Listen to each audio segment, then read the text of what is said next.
ભગવાન શિવની એક આંખ સૂર્ય તો બીજી ચંદ્ર સમાન છે. ભોળાનાથની ત્રીજી આંખ જ્ઞાન ચક્ષુ સમાન છે. આ ત્રીજી આંખથી તેઓ ત્રણેય લોકની ગતિવિધિઓ ઉપર નજર રાખે છે.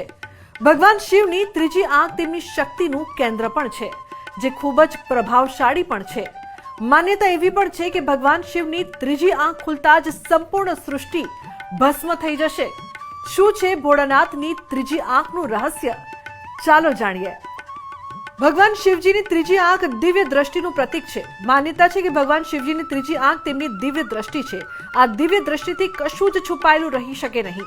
ભગવાન શિવજીની ત્રીજી આંખ અને તેની સાથે જોડાયેલી કથા, ભગવાન શિવની ત્રીજી આંખ અંગે અનેક કથાઓનું વર્ણન કરવામાં આવ્યું છે. આ કથા પ્રમાણે ભગવાન શિવ પોતાના ધ્યાનમાં મગ્ન હતા ત્યારે માતા પાર્વતીએ પોતાની બંને હથેળીઓથી તેમની આંખને ઢાંકી દીધી, જેના કારણે દુનિયામાં અંધકાર છવાઈ ગયો હતો.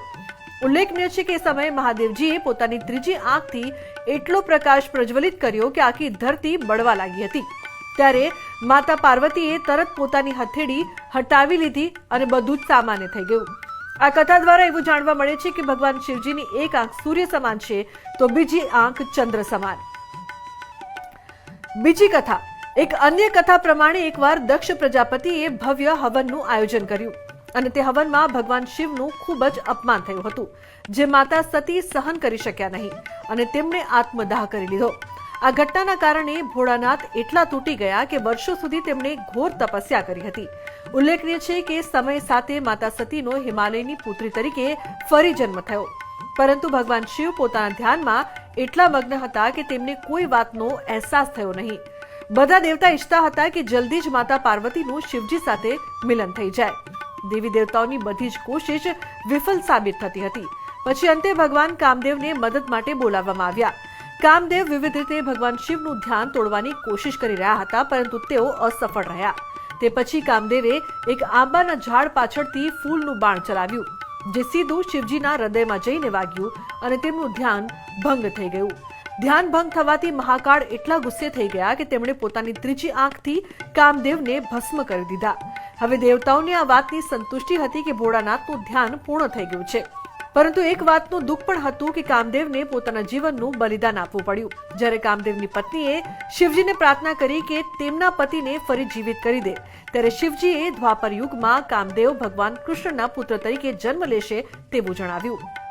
ભગવાન સદાશિવ પાસે નેત્ર એટલે કહેવાય કે આંખો ત્રણ છે. એક આંખ સૂર્ય સમાન છે, જ્યારે બીજી આંખ એ ચંદ્ર સમાન છે. કથા એવી છે, ભગવાન નારાયણ 1000 કમળના પુષ્પ લઈ અને સદાશિવને જ્યારે પ્રસન્ન કરવા માટે પૂજન કરી રહ્યા છે, એવા સમયમાં 999 કમળ મળે છે. જ્યારે એક કમળ અદ્રશ્ય થઈ જાય છે, ત્યારે ભગવાન નારાયણ એમની જે નેત્ર છે એ ખોલી અને સદાશિવને અર્પણ કરે છે અને ભગવાન શિવ પ્રસન્ન થઈ અને સર્વ પ્રકારે એમનો આશીર્વાદ આપે છે. આગળ વાત કરવામાં આવે તો જ્યારે જ્ઞાન ચક્ષુ છે એનો ઉપયોગ વિશેષ કરીને જ્યારે અધર્મ થતો હોય ત્યારે થાય, અથવા તો ક્યાંક ને ક્યાંક કોઈને વધારે પડતી તકલીફ પડતી હોય ત્યારે સુખ આપવાનું હોય ત્યારે ભગવાન સદાશિવ આ ત્રીજી નેત્રનો ઉપયોગ કરે છે.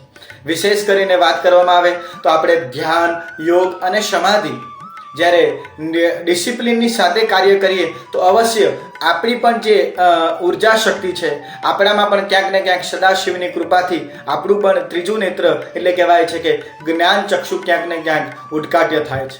આ સદાશિવની જે ત્રીજી આંખ છે માત્ર ને માત્ર સમસ્ત જીવોના કલ્યાણ હેતુ જ જ્યારે ખુલવામાં આવે છે. તો આજના મારા અહેવાલમાં બસ આટલું. ફરી મળીશું એક નવી અને મહત્વપૂર્ણ જાણકારીની સાથે, પરંતુ આ વિડીયોને આપ ખાસ લાઈક કરજો અને વધુમાં વધુ શેર કરજો. નમસ્કાર.